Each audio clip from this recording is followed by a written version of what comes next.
अगर आप चाहते हैं भोजपुरी हिट सॉन्ग सबसे पहले आप तक पहुंचे, तो लवली वीडियो चैनल को जरूर सब्सक्राइब करें और साथ में बेल आइकन को दबाना ना भूलें। Presented by Lovely Films production.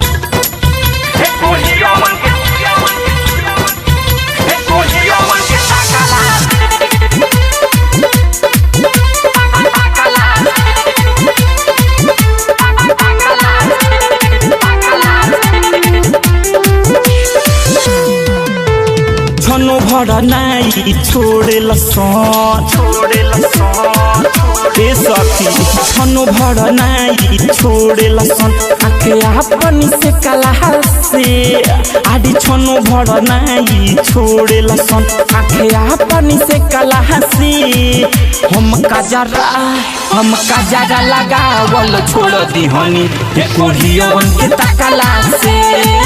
हम लाली लगावल छोड़ दी हनी लइकन के तकला से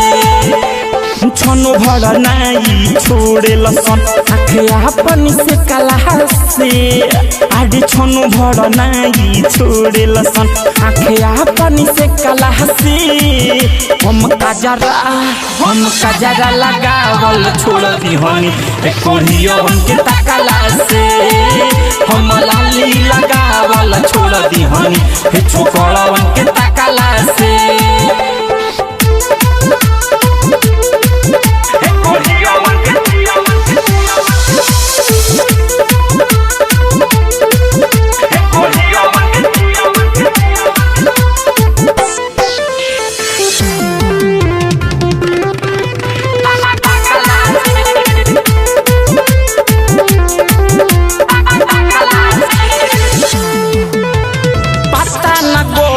नजरी में हम तो पानी कटी के काहे कॉलेज कहियो सो रहे सिंगार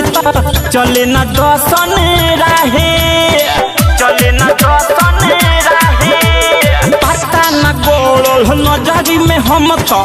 पानी कटी के काहे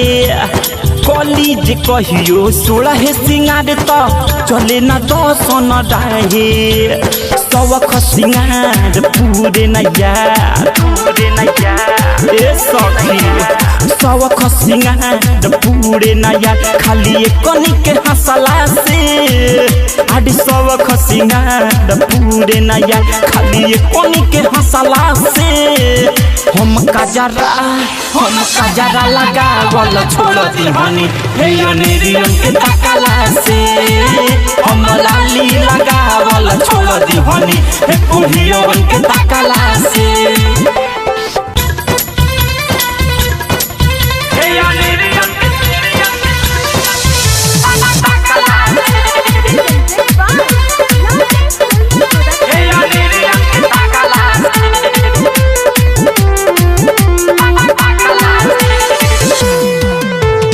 पाउडर क्रीम कवनो भी दिन लागे न सखी रे साला